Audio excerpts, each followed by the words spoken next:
Bonjour, bonjour! Aujourd'hui, j'avais, en fait, c'est pas vrai, il y a un an, je me suis fait un fond de légumes qui m'a donné un pot gros comme ça. Et je viens de le terminer. C'est vraiment une super solution vide frigo. On peut aussi, en fait, on vide nos légumes flétris et tout. Et une astuce, moi quand, comme là on va prendre mon céleri, je l'avais mis à congeler. Il était plus beau, il était un petit peu sur le canton. J'ai mis ça à congeler, puis quand j'ai assez de légumes, là je fais mon fond de légumes. Donc c'est hyper simple, vous allez voir, je suis la recette de Cookie Dough. Donc en premier, on va râper, en fait, râper notre fromage parmesan. On a besoin de 50 g de parmesan. Sauf que moi, quand j'achète ma brique de parmesan, je la hache tout de suite puis je la mets au congélateur. Donc, je vais laisser l'étape du parmesan ici. On l'aurait haché 10 secondes vitesse 10 et on l'aurait réservé à côté. Donc, je continue. J'ai besoin de 200 g de céleri. Là, j'y vais à peu près. Comme vous voyez, il y a plein de... Il est gelé.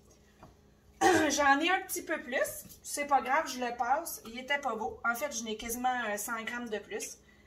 250 g de carottes. Et pour ceux qui ont reçu l'éplucheur, vous pouvez éplucher vos carottes avec ça, hein?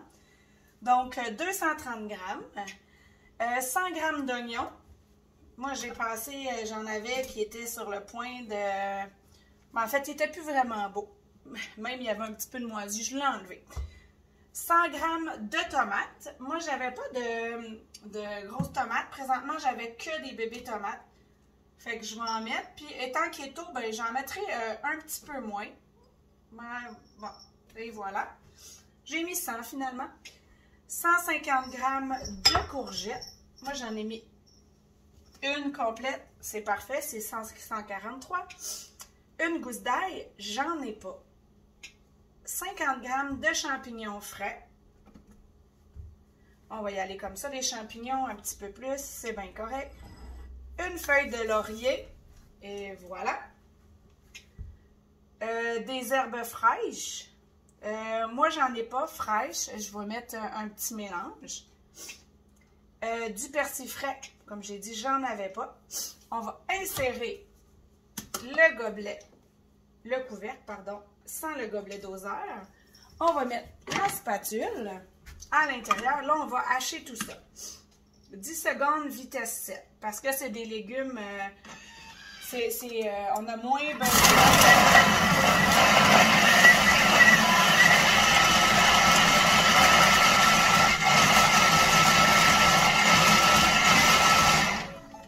Alors, vous allez voir, c'est vraiment rendu déjà une genre de purée. Alors, je vais vous montrer le résultat. Et la spatule, en fait, elle sert à aider pour mélanger. Puis ceux qui ne savent pas, la petite goupille ici, quand on l'entre dans le couvercle, c'est déjà, c'est comme une mesure déjà préétablie. Les lames ne touchent pas la spatule. Donc là, on racle les parois. On met 120 g de gros sel. Ça se vend à l'épicerie. C'est ce qui va permettre, en fait, que ça dure longtemps sans moisir.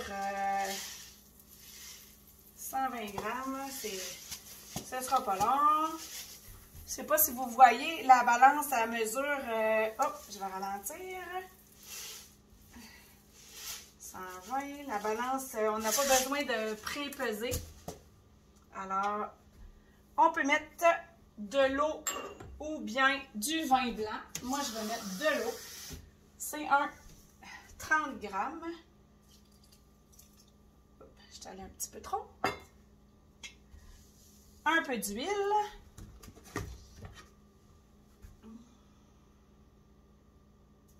Et voilà. Je m'excuse. Et on va insérer le gobelet gobelet, non, excusez-moi, le couvercle sans le gobelet doseur. On va mettre, je m'excuse, ici, on a, pour protéger des éclaboussures, on pourrait mettre ça, ou bien le panier cuisson. On me suggère le panier cuisson. Les deux choses sont valables. Et on va laisser aller ça 35 minutes à la chaleur varoma, vitesse 2. Alors, je pars tout ça et je vous reviens. On n'a même pas besoin de s'en occuper. Entre ça, on peut aller faire du lavage puis du ménage. Donc, voilà. Mon 32 minutes, je crois, est terminé. Là, en fait, j'ai retiré mes feuilles de laurier. Bon, moi, je les retire. Je ne sais pas s'il y en a qui les gardent. C'est pas écrit de les retirer, mais moi, je les retire. En fait, maintenant, on va ajouter notre fromage râpé, notre parmesan. On fait suivant. Pardon.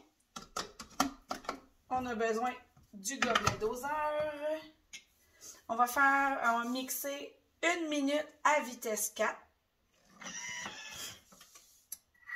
Alors, en fait, on peut utiliser le fond de légumes dans nos soupes, dans nos mijotés. On peut prendre le fond de légumes puis mettre dans une vinaigrette.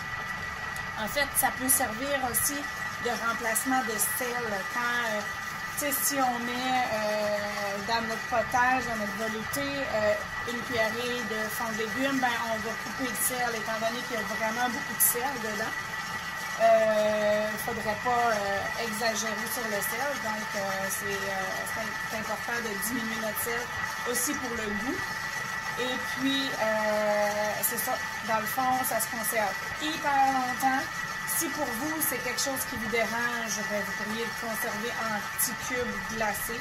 Puis vous pourriez les ajouter, on les fait dégeler, on les ajoute dans nos potages, en fait, où vous en aurez besoin. Donc, c'est vraiment super intéressant. Mais comme je vous dis, moi, je l'ai conservé pratiquement 1 an. Là, c'était vraiment tout près d'1 an. Donc, important dans un pot hermétique. Je vous montre. C'est vraiment très chaud. Oh, ça sent super bon. C'est un mélange, là, comme ça. Dans le fond, on va le transvider. Je ne sais pas si on le voit. On pourrait aussi, j'ai une astuce à vous montrer. Quand on enlève le gobelet doseur, si on le met comme ça sur le couvercle, ça fait un entonnoir. En fait, ben pas un entonnoir, mais ça fait un goulot qu'on ne fait pas de dégâts à nulle part. Donc, vous allez pouvoir voir la quantité de fond que ça me fait. En fait, bon, dans mes souvenirs, c'était plus que ça. Écoutez, c'est pas... non, c'est pas pire. Donc, alors voilà. Sur ce, il nous reste à nettoyer. Puis comme ceux qui ont déjà le Thermomix, vous savez, c'est très, très simple avec la fonction nettoyage de nettoyer le Thermomix. Donc, je vous souhaite plein de beaux potages. Et voilà, un truc zéro déchet. On peut tout de suite le mettre pour éviter de perdre nos légumes. Donc, sur ce, bonne fin de journée!